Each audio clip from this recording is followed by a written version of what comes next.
ശ്രീ രജനി സുണ്ണിത്താൻ, മുഖ്യമന്ത്രി ഇത്തരത്തിൽ നിലവിട്ട് പെരുമാറുന്നത് 2 പ്രോജക്റ്റുകളുടെ അടിസ്ഥാനത്തിലാണ് ശ്രീ ചക്രപാണി സൂചിപ്പിച്ചത്.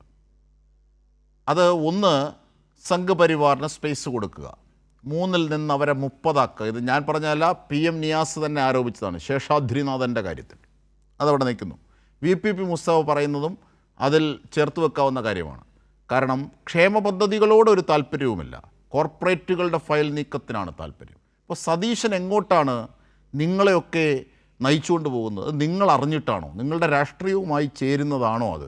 രജനി സുണ്ണിത്താൻ, ഇത് കോൺഗ്രസ് അസസ് ചെയ്യുന്നുണ്ടോ? നോക്കൂ അജിംഷാദെ, എനിക്ക് മറുപടി പറയണം, ഇടയ്ക്ക് ഇടപെടരുത് എന്നുള്ളതാണ് ആദ്യം പറയാനുള്ളത്. ഒന്ന്, ഇതിനകത്ത് VPP മുസ്തഫ വളരെ വിശദമായി തന്നെ കോൺഗ്രസിനെ വളരെ വിശദമായി തന്നെ വിമർശിക്കുന്ന ഒരു രീതി കണ്ടു.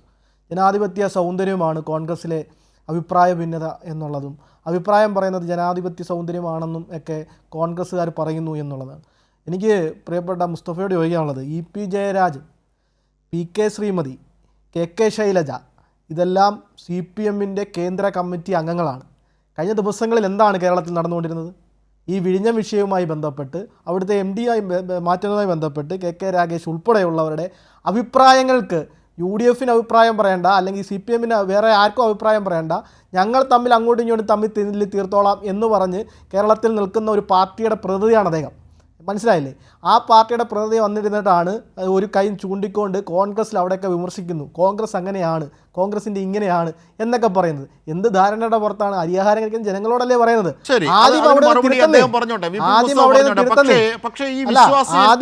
ഈ വിശ്വാസ്യത ഇല്ലായ്മയുടെ കാര്യം ഞാൻ രജനിലേക്ക് തന്നെ തിരിച്ചെത്താം. G സുകുമാരൻ നായർ, അത് ഈ വിഷയത്തിൻ്റെ മെറിറ്റുമായി ബന്ധപ്പെട്ടല്ല, അവർ തമ്മിൽ തർക്കമോ എന്തോ ആയിക്കോട്ടെ, NSS. പക്ഷേ ഒരു വിഷയത്തെ VD സതീശൻ എങ്ങനെയാണ് അവതരിപ്പിക്കുന്നത്, അതിൻ്റെ വസ്തുത എന്താണ് എന്നുള്ളത് നമുക്ക് ബോധ്യമാകുന്ന കൃത്യമായ വാക്കുകളാണ്. ഒന്ന് കേൾക്കാവത് VD സതീശനെയും G സുകുമാരൻ നായർ സാറിനെയും ഒന്ന് കേൾക്കാം. നോക്കൂ. തെറ്റായ വാർത്തയാണ്. അദ്ദേഹം എൻ്റെ പ്രൈവറ്റ് സെക്രട്ടറിയെ വിളിച്ചിരുന്നു, എന്നെ ഫോണിൽ കിട്ടാണ്ട്. ഞാൻ ബജറ്റിൻ്റെ തയ്യാറെടുപ്പിൻ്റെ സമയത്ത് എൻ്റെ അടുത്ത് ഫോണുണ്ടായില്ല, ഞാൻ മാറി നിൽക്കുകയായിരുന്നു. അദ്ദേഹം വിളിച്ചെന്ന് പറഞ്ഞപ്പോൾ ഞാൻ അദ്ദേഹത്തെ തിരിച്ചു വിളിച്ചു, വളരെ കോഡിയലായിട്ട് സംസാരിച്ചു. അപ്പോൾ നമുക്ക് എപ്പോഴെങ്കിലും ഒന്ന് കാണണം എന്ന് പറഞ്ഞു. ഞാൻ പറഞ്ഞു ഉറപ്പായിട്ട് കാണാം, കുറച്ച് കാര്യങ്ങൾ പറയാനുണ്ടെന്ന് പറഞ്ഞവർക്ക് കാണാമെന്ന് പറഞ്ഞു. കാണാമെന്ന് ഞാൻ അദ്ദേഹത്തോട് പറഞ്ഞു. ഞാൻ ഫോണിൽ കൂടി പറഞ്ഞപ്പോൾ ഒരു കാര്യവും എന്നോട് പറഞ്ഞിട്ടില്ല. എന്താണ് എന്ന് ചോദിക്കുകയോ അതിനുള്ള സമയം അനുവദിക്കുകയോ ഒന്നും ചെയ്തിട്ടില്ല അന്നത്തെ ഈ സംഭാഷണത്തിൽ. അത് കഴിഞ്ഞ് രണ്ടാമത് വീണ്ടും ഒരാഴ്ചയെന്ന് തോന്നുന്നു, ഒരാഴ്ചയല്ല, 2 ആഴ്ച കഴിഞ്ഞ് വിളിച്ചു. അതും ഈ പ്രൈവറ്റ് സെക്രട്ടറി മുഖാന്തരം വിളിച്ചു. ഞാൻ അദ്ദേഹത്തിനോട് പറയാം എന്നാണ് പറഞ്ഞത്. അദ്ദേഹം എന്നെ വിളിച്ചുമില്ല, ഒന്നും പറഞ്ഞുമില്ല. അപ്പോൾ പ്രൈവറ്റ് സെക്രട്ടറി പറഞ്ഞു ബഡ്ജറ്റിൻ്റെ ബഹളമായിരിക്കും എന്ന് പറഞ്ഞു. ഇതാണ് സംഭവം. അപ്പോൾ സെക്രട്ടറി പറഞ്ഞു, ഞാൻ ചോദിച്ചു, രണ്ടാമത് ചോദിച്ചപ്പോൾ പറഞ്ഞു ഞാൻ എറണാകുളത്ത് ഞായറാഴ്ച കാണും, എറണാകുളത്ത് വെച്ച് കാണാം എന്ന് പറഞ്ഞു. ഞാൻ പറഞ്ഞു ഞാൻ സെക്രട്ടറിയോടായി ഞാൻ സംസാരിക്കുന്നത്. സെക്രട്ടറി അടുത്ത് ഞാൻ പറഞ്ഞു അത് എറണാകുളത്ത് വെച്ച് കാണേണ്ട കാര്യമല്ലല്ലോ, അതൊരു ഗവൺമെൻറ്റും NSSും തമ്മിലുള്ള ഒരു ഫയല് എന്നെ സംബന്ധിച്ചാണ് സംസാരിക്കേണ്ടത്. അത് സെക്രട്ടേറിയറ്റിൽ വെച്ച് ആ ഫയൽ ഉണ്ടാവുകയുള്ളൂ, സെക്രട്ടേറിയറ്റിലേ ഉണ്ടാവുകയുള്ളൂ. പിന്നെ അതിൻ്റെ ബന്ധപ്പെട്ട ഉദ്യോഗസ്ഥന്മാരും അവിടെ കാണുകയുള്ളൂ. അപ്പോൾ അവരുടെ കൂടെ സാന്നിധ്യത്തിൽ ആ കാര്യങ്ങൾ സംസാരിച്ച് എന്താണ് എന്നൊന്ന് വിശദീകരിക്കാൻ വേണ്ടിയിട്ട് ഒന്ന് അറിയാൻ വേണ്ടിയിട്ടാണ് അങ്ങനെ ഒരു അനുവാദം ചോദിച്ചത് എന്ന് ഞാൻ ഈ പ്രൈവറ്റ് സെക്രട്ടറിയോട് പറഞ്ഞു. അതിനുശേഷം യാതൊരു കോണ്ടാക്റ്റും ഇല്ല. ഈ ആദ്യം വിളിച്ചതല്ലാതെ ഈ രണ്ടാമത് പറഞ്ഞതിനെ സംബന്ധിച്ച് ഒരു വിവരവുമില്ല, ഒന്നും വിളിച്ചിട്ടില്ല. ദുഃഖകരമായി പറയട്ടെ, ഇതാണ് VD സതീശൻ. ഇങ്ങനെയാണ് കാര്യങ്ങൾ പ്രസൻറ്റ് ചെയ്യുന്നത്. അതിൻ്റെ വസ്തുത ഈ വരമ്പത്ത് കൂലി പോലെ ഇപ്പോൾ കിട്ടുന്നുണ്ട് ഈ ആധുനിക കാലമായതുകൊണ്ട്. ഇതാണ് രജനി സുണ്ണിത്താൻ. ഇത് ഈ നെഹ്റുവിയൻ സോഷ്യലിസത്തെയൊക്കെ നമ്മളും പ്രജ്ഞയിൽ വിശുദ്ധമായി സൂക്ഷിക്കുന്ന ഒരിടമാണ്. അതുകൊണ്ട് അങ്ങനെ പറയുന്നതിൽ ദുഃഖമുണ്ട്. പക്ഷേ ഇതാണ് വസ്തുതകൾ. ഇങ്ങനെയാണ് കാര്യങ്ങളെ അദ്ദേഹം വളച്ചൊടിക്കുന്നത്. ഇനി താങ്കൾക്ക് പറയാം പ്രതികരണം. ജിംഷാദെ, അതിനകത്ത് വസ്തുതകളല്ല രണ്ടുപേരും, അത് VD സതീശൻ ആയിക്കോട്ടെ, ബഹുമാനപ്പെട്ട സുകുമാരൻ നായർ സാർ ആയിക്കോട്ടെ, രണ്ടുപേരും പറയുന്നതിന് അതങ്ങ് കാര്യങ്ങളാണല്ലോ. ബജറ്റുമായി ബന്ധപ്പെട്ട തിരക്കിനെ പറ്റിയും കാണുന്ന എവിടെ വെച്ചാണെന്നുള്ള കാര്യങ്ങൾ അങ്ങനെയാണ് നമുക്ക് മനസ്സിലാക്കാൻ സാധിക്കുന്നത്. പിന്നെ ഇതിനകത്ത് വളച്ചൊടിച്ചുകൊണ്ട് അത് വേറൊരു രീതിയിലേക്ക് കൊണ്ടുവരേണ്ട ആവശ്യകത നമ്മളെ സംബന്ധിച്ചില്ലല്ലോ. അത് പിന്നെ ചില അജണ്ടകളുണ്ടെങ്കിൽ അത് നടപ്പിലാക്കിക്കോട്ടെ, കുഴപ്പമില്ല. പക്ഷേ എനിക്ക് പറയാനുള്ളത് ഇത്രയേ ഉള്ളൂ. എനിക്ക് പിന്നെ VPPയോട് ആദ്യം തൊട്ട് പറയാൻ ഒറ്റ കാര്യമുള്ളൂ. ഇതുകൊണ്ട് ഈ വിവാദങ്ങൾ കൊണ്ടൊക്കെ ഈ വിഴിഞ്ഞം തുറമുഖ പദ്ധതിയുമായി ബന്ധപ്പെട്ടുള്ള വിവാദങ്ങളും മറ്റു വിവാദങ്ങളോട് ഇപ്പോൾ നന്നായത് ആരാണെന്നറിയോ? ദേശാഭിമാനി പത്രമാണ് നന്നായത്. കാരണം എനിക്ക് തോന്നുന്നു അവർ സ്വതന്ത്രമായി ചിന്തിച്ചുകൊണ്ട് CPM ലൈൻ സ്വീകരിച്ച് എഴുതുന്നവരായിരുന്നെങ്കിൽ ഇപ്പോൾ എന്ന് രാവിലെ വൈകുന്നേരം വിളിച്ചു ചോദിക്കണം, അല്ലെങ്കിൽ AKG സെൻറ്ററിൽ വിളിച്ചു ചോദിക്കണം, പാർട്ടി സെക്രട്ടറി ചോദിക്കണം, ഞങ്ങൾ ഇത് എഴുതിക്കോട്ടെ, അല്ലെങ്കിൽ ഇങ്ങനെ എഴുതിയാൽ കുഴപ്പമുണ്ടോ എന്നൊക്കെ ചോദിച്ച് എഴുതേണ്ട അവസ്ഥയിലേക്ക് കേരളത്തിലെ ദേശാഭിമാനി പത്രം അവരുടെ എഡിറ്റോറിയൽ ഇപ്പം AKG സെൻറ്റർ എപ്പോഴും എഡിറ്റോറിയൽ CPM ആണെങ്കിൽ പോലും ഒന്നുകൂടെ ഉത്തരവാദിത്വം എനിക്ക് കൂടി, ഒന്നുകൂടെ ഉത്തരവാദിത്വം ദേശാഭിമാനിയെ സംബന്ധിച്ച് കൂടി എന്നുള്ളതാണ് ഈ ഒരു വിവാദത്തെ സംബന്ധിച്ച് എനിക്ക് പ്രത്യേകമായി അദ്ദേഹത്തിന് ഓർമ്മിപ്പിക്കാനുള്ളത്. പാർട്ടി പത്രത്തിനൊരു ലൈൻ, അതുപോലെ പാർട്ടിയുടെ നേതാക്കന്മാർക്ക് പല പല ലൈൻ, ഓരോരുത്തരും ഓരോ രീതിയിലുള്ള പ്രതികരണം. കേരള ഏത് ജനാധിപത്യ സൗന്ദര്യമാണ് അതൊക്കെ ആയിക്കോട്ടെ. ഈ പ്രിയോർ പെർമിഷൻ, അതായത് ഈ മുൻകൂട്ടിയുള്ള അനുമതി, അത് ശ്രദ്ധിക്കുക, അനുമതിയല്ല മുൻകൂട്ടിയുള്ള അനുമതി, ഇത് ലഭിച്ചിട്ടുണ്ടോ ഇവരുടെ ഷെയർ വിൽപ്പനയിൽ? ഇതിനാണ് താങ്കൾ ഈ ദേശാഭിമാനിയിലേക്കും ഒക്കെ ഓടുന്നത്.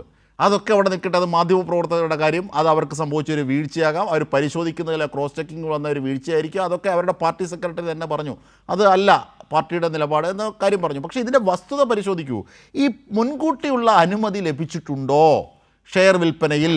അത് 5.3 ക്ലോസ് 5.3 പ്രകാരവും പിന്നീട് ക്ലോസ് 5.9, അതായത് സമീപത്തങ്ങ് 250 കിലോമീറ്ററിൽ വേറെ ഒരു പോർട്ടൽ ഷെയർ പാടില്ല, ഇത് രണ്ടും ലംഘിക്കപ്പെട്ടിട്ടുണ്ടോ? മുൻകൂട്ടിയുള്ള അനുമതി നിങ്ങൾക്ക് ലഭിച്ചിട്ടുണ്ടോ? ഇതാണ് ചോദ്യത്തിൻ്റെ കാതൽ.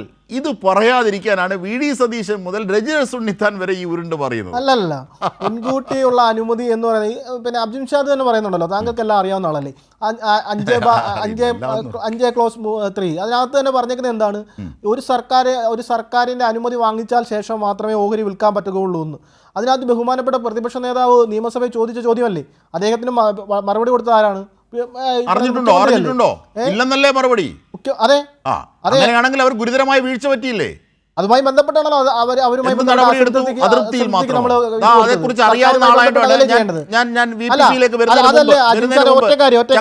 ഒരു കാര്യം പറഞ്ഞിട്ടെ, അതുമായി ബന്ധപ്പെട്ട അസംതൃപ്തിക്ക് അതുമായി ബന്ധപ്പെട്ടല്ലേ നമ്മൾ കത്ത് കൊടുത്തത് വിഴിഞ്ഞം തുറമുഖ പദ്ധതിയുമായി ബന്ധപ്പെട്ട്?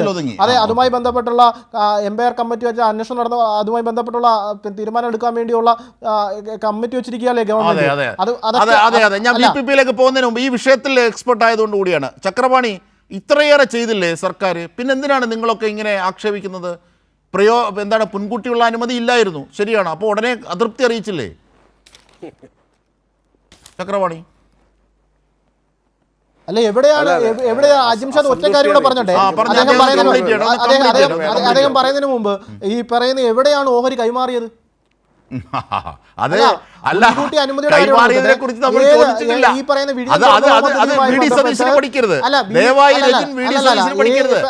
ഇവിടെ ഓഹരി കൈമാറിയെന്ന് ആര് പറഞ്ഞു? എന്തിനാണ് സർക്കാരിന്റെ മുൻകൂർ അനുമതിയില്ലാതെ സെബിയിൽ പോയത്? 25% ഓഹരികൾ വിൽപ്പന നടത്തണമെങ്കിൽ മുൻകൂട്ടിയുള്ള അനുമതി വേണമെന്ന് കരാറിലുണ്ട്. ഈ കൺസെഷൻ എഗ്രിമെന്റ് എന്നൊക്കെ പറഞ്ഞ് ഇദ്ദേഹം പറയുന്നതിലുണ്ട്. അങ്ങനെയാണെങ്കിൽ എന്തിനാണ് പോയത്? ഞാൻ അദ്ദേഹത്തിന്റെ സമയം എടുക്കുകയല്ല, അദ്ദേഹവുമായി ബന്ധപ്പെട്ട് അദ്ദേഹത്തിന് പിന്നെ വിശദീകരിക്കാനുള്ള സമയം കൊടുക്കും. അതിന് മുമ്പായിട്ട് ഞാൻ പറഞ്ഞു പൂർത്തീകരിക്കുന്നത് മാത്രമേ ഉള്ളൂ. ഞാൻ അദ്ദേഹത്തിന് വഴങ്ങിയും കൊടുക്കും. ഒന്നാമത്തെ കാര്യം, ഈ പറയുന്ന ഈ വിഴിഞ്ഞം തുറമുഖ പദ്ധതിയുമായി ബന്ധപ്പെട്ട് ഈ 40 വർഷം എന്നുള്ള 45 വർഷമാക്കി കൊടുത്തത് ആരാണ്? ഏത് ഗവൺമെൻറ്റാണ്? ഈ വരുമാനവുമായി ബന്ധപ്പെട്ട് മുൻ ഗവൺമെൻറ് അല്ലേ? അതുപോലെ തന്നെ നിങ്ങൾ ഇപ്പോൾ വളരെ വിശദമായി തന്നെ പറയുന്നല്ലോ, എത്ര വർഷം ഈ 5 വർഷത്തെ, അതായത് ഈ ഗവൺമെന്റ് ഈ വിഴിഞ്ഞം തുറമുഖ പദ്ധതി 2019 നിങ്ങൾ ആദ്യം തന്നെ ഇൻട്രോയിൽ തന്നെ പറഞ്ഞില്ലേ? അല്ലല്ല, എന്ത് ഘടകമാണ്? കോവിഡ്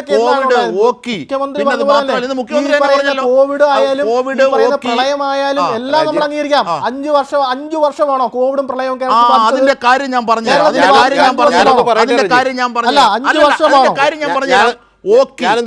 ഓക്കി, പ്രളയം, നിപ്പ മാത്രമല്ല, ഏറ്റവും പ്രധാനപ്പെട്ട മറ്റൊന്നുണ്ട്, കല്ല് കിട്ടാതെ പ്രതിസന്ധിയിലായത്. അത് സർക്കാർ പരിഹരിച്ചു കൊടുത്തു. അല്ല. അതിനുശേഷം സമരം സമരം നിങ്ങള്, ഉണ്ടായി, അത് പരിഹരിച്ചു. ഇതെല്ലാം അത് മാത്രമല്ല, പരിഹരിച്ചതിന് ശേഷം അവർ അജിത് സാർ ഒന്നുകൂടെ പകരമായി ഈ കൂട്ടിച്ചേർക്ക്. സമയം അല്ല, കോമ്പൻസേറ്റ് അല്ല, ചെയ്തവർ. പ്രതിസന്ധി പരിഹരിച്ചപ്പോൾ അതാണ് 219 അങ്ങനെ ഒരു കോടി രൂപ ഘട്ടമുണ്ട്. അതൊക്കെ നിങ്ങൾ അദാനി മറച്ചു തന്നെ വെക്കുകയാണ്. 219 കോടി ഞാൻ കൂടെ ചക്രവാണിയിലേക്ക് നിങ്ങൾ ചക്രവാണിയിലേക്ക് പറയൂ. പ്ലീസ് ചക്രവാണി അതിനൊരു മറുപടി. 219 കോടി എനിക്ക് കൂടെ നിങ്ങൾ VPP-യിലേക്ക് എന്നോട് പോകണം. പറയൂ. എനിക്ക് VPP-യിലേക്ക് പോകണം. അല്ലല്ല, ചക്രവാണി നിങ്ങൾ ഞാൻ മറുപടി 219 പറയാം. കോടി അതിന് ഞാൻ മറുപടി പറയാം. അദാനി കേരള സർക്കാരിന്റെ എഴുത്തള്ളി എന്ന് പറയൂ. അതല്ല അതിന്റെ വസ്തുത. പറയും ചക്രവാണി പ്ലീസ്. ഓക്കെ. ഇന്ന് വി ഡി സതീശൻ പറഞ്ഞിട്ടുള്ള ഒരു കാര്യം, അതായത് 5 കൊല്ലങ്ങൾ കൊണ്ടുള്ള ഇത്രയും ദിവസങ്ങളിൽ 12 ലക്ഷം രൂപ വീതം ഓരോ ദിവസത്തേക്ക് നഷ്ടപരിഹാരം നൽകണം. അപ്പോൾ അത് കണക്കൂട്ടിയിട്ടാണ് ഇപ്പോൾ ഇന്ന് റെജിനസ് ഉണ്ണിത്താനൊക്കെ ഇവിടെ വന്നേക്കുന്നത്. അതിൽ വലിയ സന്തോഷം. പക്ഷേ ഇതിൻ്റെ അടിസ്ഥാനം എന്താ? ഇപ്പം ഏറ്റവും ആദ്യം ഈ 5 കൊല്ലത്തേക്ക് നീട്ടിക്കൊടുത്തു എന്ന് പറയുമ്പോൾ കണ്ണടച്ച് ഇരുട്ടാക്കുകയും വെറുതെ വ്യാജമായിട്ടുള്ള ഒരു നിർമ്മിതി നടത്തുകയാണ് ഇവർ ചെയ്യുന്നത്. യഥാർത്ഥത്തിൽ കോവിഡ് വന്നതിൻ്റെ അടിസ്ഥാനത്തിൽ ഇന്ത്യയിൽ ഏറ്റവും കുറഞ്ഞത് ഞാൻ മനസ്സിലാക്കുന്നിടത്തോളം 150 പ്രൊജക്റ്റുകൾക്കെങ്കിലും ഇതുപോലെ 5 വർഷത്തേക്കുള്ള എക്സ്റ്റൻഷൻ കൊടുത്തിട്ടുണ്ട് ഇന്ത്യയിൽ, മറ്റ് ഗവൺമെൻറ്റുകളടക്കം. അപ്പോൾ അതൊക്കെ ഇപ്പോൾ ഇവിടെ കല്ല് കിട്ടാനില്ലായിരുന്നു, കോവിഡ് വന്നിരുന്നു, അതുപോലെ തന്നെ പ്രളയം വന്നിരുന്നു, സമരം നടന്നിരുന്നു. ഇതെല്ലാം കൂടി പരിഗണിക്കുമ്പോൾ 5 കൊല്ലം ന്യായമായി അവർക്ക് കൊടുക്കേണ്ടതാണ്. പിന്നെ റെജിനസ് ഉണ്ണിത്താൻ അറിയേണ്ടത്, ഏത് കോൺട്രാക്റ്റ് ഞാനും വേറെ ആരോഗ്യമായിട്ട് വെക്കുകയോ അല്ലെങ്കിൽ ഏത് ബിസിനസ് എഗ്രിമെൻറ്റ് വെക്കുകയോ ചെയ്താലും അവരുടേതല്ലാത്ത കാരണങ്ങളാൽ, അതായത് എക്സ്റ്റേണൽ ഫാക്ടേഴ്സിൻ്റെ അടിസ്ഥാനത്തിൽ അത് വർക്ക് തടസ്സപ്പെട്ടിട്ടുണ്ടെങ്കിൽ ആ സമയം അവർക്ക് എക്സ്റ്റെൻഡ് ചെയ്ത് കിട്ടും. അത് കോടതിയിൽ പോയാലും കിട്ടും. അതൊക്കെ വെറും അസംബന്ധമായിട്ടുള്ള കാര്യങ്ങളാണ്. പക്ഷേ നിങ്ങളെ ഈ പറയുന്ന പോലെ ആടിനെ പട്ടിയാക്കുകയും പേപ്പട്ടിയാക്കാനും വേണ്ടിയിട്ട് ഇതുപോലെയുള്ള വാദങ്ങൾ ഉന്നയിക്കുകയാണ് ചെയ്യുന്നത്. ഇനി ഏറ്റവും വലിയ തമാശ, ഞാനൊരു കാര്യം കൂടി പറയാം ജിംഷാദിൻ്റെ. ഇപ്പോൾ ഈ സുകുമാരൻ നായർ സാറിൻ്റെ ഒരു കാര്യം കൂടി പറഞ്ഞു. സുകുമാരൻ നായരുടെ കാര്യത്തിൽ ഇപ്പം ഇവിടെ കാണിച്ചിട്ടുള്ളത് 2 ബൈറ്റ് മാത്രമാണല്ലോ. യഥാർത്ഥത്തിൽ എന്താ സംഭവിച്ചതെന്നറിയോ? കേൾക്കാം, പറഞ്ഞോളൂ. ഹലോ. യഥാർത്ഥത്തിൽ എന്താ സംഭവിച്ചത്? യഥാർത്ഥത്തിൽ സംഭവിച്ചേക്കുന്നത്, അദ്ദേഹം 2 തവണ പ്രൈവറ്റ് സെക്രട്ടറി അങ്ങോട്ട് വിളിച്ചു. തിരിച്ച് 6 ദിവസം കഴിഞ്ഞപ്പോൾ, ശ്രദ്ധിക്കണോട്ടോ, അദ്ദേഹത്തിന് 80-85 വയസ്സുള്ള ഒരാളാണ്. സതീശനേക്കാൾ 10-12-13 വയസ്സ് കൂടുതലുള്ള ഒരാളാണ്, 10-20 വയസ്സ് കൂടുതലുള്ള ഒരാളാണ്. അദ്ദേഹത്തെ 6 ദിവസങ്ങൾ കഴിഞ്ഞപ്പോൾ തിരിച്ചു വിളിച്ചിട്ട് പറഞ്ഞത്, ഞാൻ മറ്റേയാൾ പറഞ്ഞതുകൊണ്ടാണ് എനിക്കന്ന് ഈ പറയുന്ന പോലെ തിണ്ണയിൽ കയറിയ കാര്യത്തിലൊക്കെ പ്രതികരിക്കേണ്ടി വന്നത് എന്ന് പറഞ്ഞു. അപ്പോൾ പോലും ആളാരാണെന്ന് നമുക്ക് ഊഹിക്കാം, പക്ഷേ ആളാരാണെന്ന് പറഞ്ഞിട്ടില്ല. പക്ഷേ അപ്പോൾ പോലും എന്തിനാണ് വിളിച്ചത്, എന്താണ് ആവശ്യം എന്നൊന്നും ചോദിച്ചില്ല. എന്നിട്ട് പൊടുന്നേരം തന്നെ ഫോൺ കട്ട് ചെയ്യുകയാണ് ചെയ്തിട്ടുള്ളത്. അതിനുശേഷം ഒരു 2 ആഴ്ച കഴിഞ്ഞപ്പോൾ വീണ്ടും സുകുമാരൻ നായർ വി ഡി സതീശൻ്റെ പ്രൈവറ്റ് സെക്രട്ടറി അങ്ങോട്ട് വിളിക്കുമ്പോൾ അദ്ദേഹം പറയുന്നൊരു വാചകം എന്ന് വെച്ചാൽ, നമുക്ക് എറണാകുളത്ത് വെച്ച് കാണാം എന്നാണ്. അങ്ങനെ എറണാകുളത്ത് വെച്ച് കാണേണ്ട കാര്യമല്ല, ഇത് ഫയലിൻ്റെമായി ബന്ധപ്പെട്ടൊരു പ്രശ്നമാണ്, അതുകൊണ്ട് ഉദ്യോഗസ്ഥരതൊക്കെ കാണേണ്ടതാണ് എന്നുള്ളത് സുകുമാരൻ നായർ കൃത്യമായി പറയുമ്പോൾ അതിന് ചെവി കൊടുക്കാതെ, ഒരു ടൈം കൊടുക്കാതിരുന്ന വി ഡി സതീശൻ വളരെ ലളിതമായി നമ്മളെ തെറ്റിദ്ധരിപ്പിക്കാൻ വേണ്ടി വന്നിട്ട് ഇത് പറയുകയാണ്, പുള്ളി ഇങ്ങോട്ട് വിളിച്ചു, ഞാൻ തിരിച്ചു വിളിച്ചു, എപ്പോൾ വേണമെങ്കിലും നമുക്ക് കാണാം. അദ്ദേഹം വെറുതെ എപ്പോഴെങ്കിലും ഒന്ന് കാണണമെന്ന് പറഞ്ഞു. അങ്ങനെയല്ല, വളരെ കൃത്യമായിട്ടുള്ള ഒരു ഫയലിൻ്റെ അടിസ്ഥാനത്തിലുള്ള പ്രശ്നത്തിൽ കാണണമെന്ന് പറഞ്ഞതാണ്. ഇനി ഒരു വാചകം കൂടി പറഞ്ഞ് ഞാനത് അവസാനിപ്പിക്കാം. RB ബാബുവിനും ശശികലക്കും ഒക്കെ വളരെ സ്വാഗതബോധുകയും അവരോടൊപ്പം നിന്ന് ഫോട്ടോ എടുക്കുകയും ചെയ്തിട്ടുള്ള ആൾ ഈ പറയുന്ന നമ്മുടെ അലോഷ്യസ് സേവർ എന്ന് പറയുന്ന KSUവിൻ്റെ സംസ്ഥാന പ്രസിഡന്റ് വിളിക്കുമ്പോൾ ഫോൺ എടുക്കുന്നില്ല.